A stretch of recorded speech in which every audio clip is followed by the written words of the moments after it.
Radhe Radhe friends. ओम गम गणपते नमः। ओम नमो भगवते वासुदेवाय। आप सभी भक्तजनों का इस नई वीडियो में स्वागत है। श्री राधे राधे। पूजा घंटी नियम। भगवान को भोग लगाते समय क्यों बजाते हैं घंटी, जाने इसे बजाने के नियम।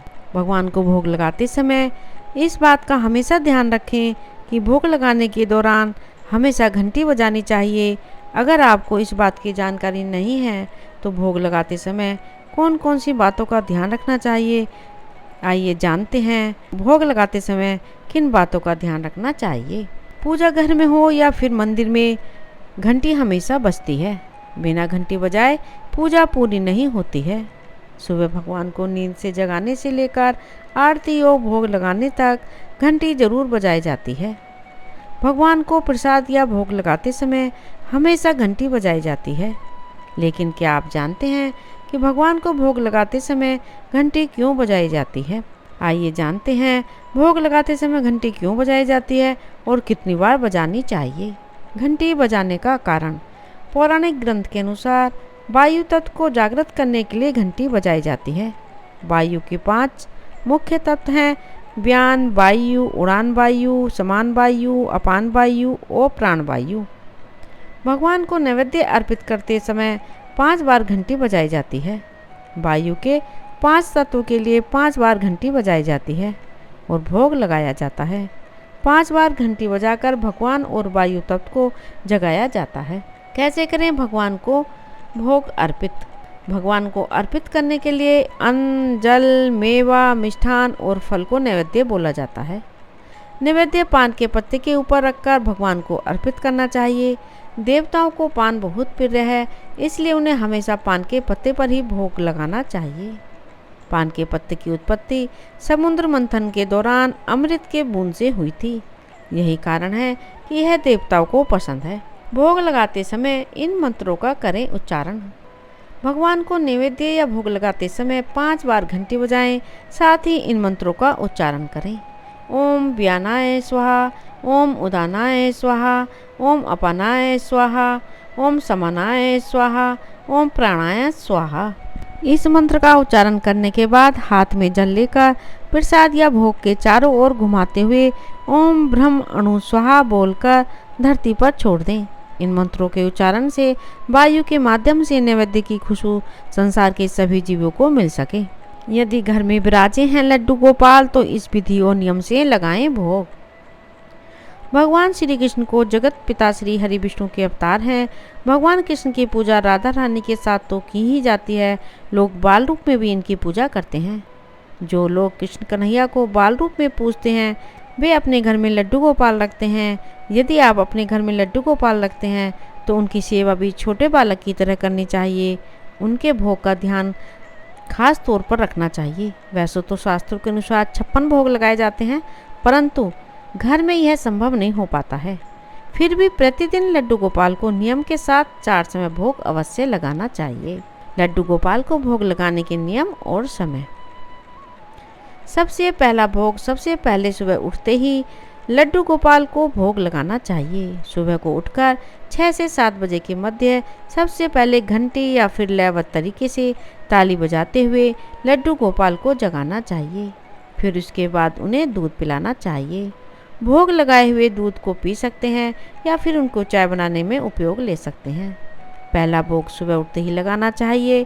पहला भोग सुबह उठते ही लगाना होता है तो बिना स्नान किए मुंह हाथ धोकर भी लगा सकते हैं, लेकिन इस बात का विशेष ध्यान रखें कि आप अपवित्र ना हों। दूसरा भोग इसके कुछ समय बाद स्वयं स्नान करें और उसके बाद लड्डू गोपाल को स्नान करवाने के बाद उन्हें स्वच्छ वस्त्र पहनाएं और तिलक करने के बाद दूसरा भोग लगाएं। इस भोग में प्रतिदिन उन्हें दही अवश्य अर्पित करना चाहिए। कृष्ण जी को माखन, मिश्री और दही अति प्रिय हैं, लेकिन इस बात का विशेष ध्यान रखें कि माखन एकदम शुद्ध हो, इसलिए कृष्ण जी को घर पर बने माखन का भोग ही लगाना चाहिए। इसके अतिरिक्त मौसमी फलों का भोग भी लगाना चाहिए। तीसरा भोग दोपहर के समय उस भोजन का भोग लगा सकते हैं जो स्वयं के लिए बनाया हो, लेकिन इस बात का विशेष ध्यान रखें कि भोजन सात्विक हो, उसमें लहसुन और प्याज कुछ भी नहीं हो। इसके अतिरिक्त आप घर में फल, मिष्ठान, जो भी सात्विक चीज़ लेकर आते हैं उसमें से सर्वप्रथम कृष्ण जी के लिए अर्थात लड्डू गोपाल जी के लिए ये अवश्य अर्पित करें। भोजन में से सबसे पहले लड्डू गोपाल के लिए भोग निकालें। यदि भोजन में लहसुन और प्याज का प्रयोग करते हैं तो लड्डू गोपाल के लिए मीठी पूरी या पराठा बना लें। संध्या काल और रात्रि का भोग। शाम के समय कृष्ण जी को मखाने या मेवा का भोग लगाया जा सकता है।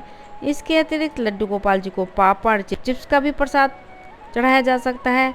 रात्रि के समय भी जो भोजन बनाया हो उसे सबसे पहले लड्डू गोपाल को भोग लगाएं और उन्हें शयन करवाने से पहले दूध पिलाना चाहिए।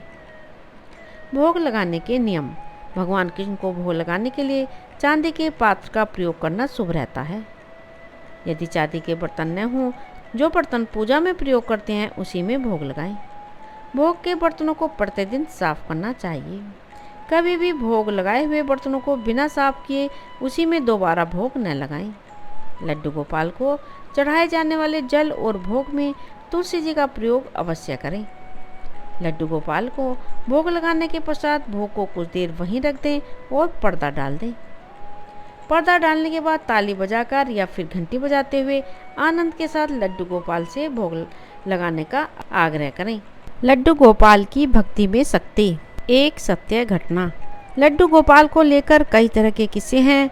इनके कई चमत्कार भी बताए जाते हैं, लेकिन मथुरा में एक परिवार के साथ जो हुआ उसे जानकर आप भी लड्डू गोपाल की भक्ति और चमत्कार पर यकीन करने लगेंगे। कहा जाता है हम अपने जिस भगवान को पूजते हैं वो अपने भक्तों को कभी नाराज नहीं करते। आइए ऐसी ही एक घटना हम आपको बताते हैं।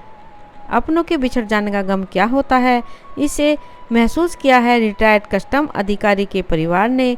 रिटायर्ड कस्टम अधिकारी हरि कौशिक पंजाब के अमृतसर के रहने वाले हैं।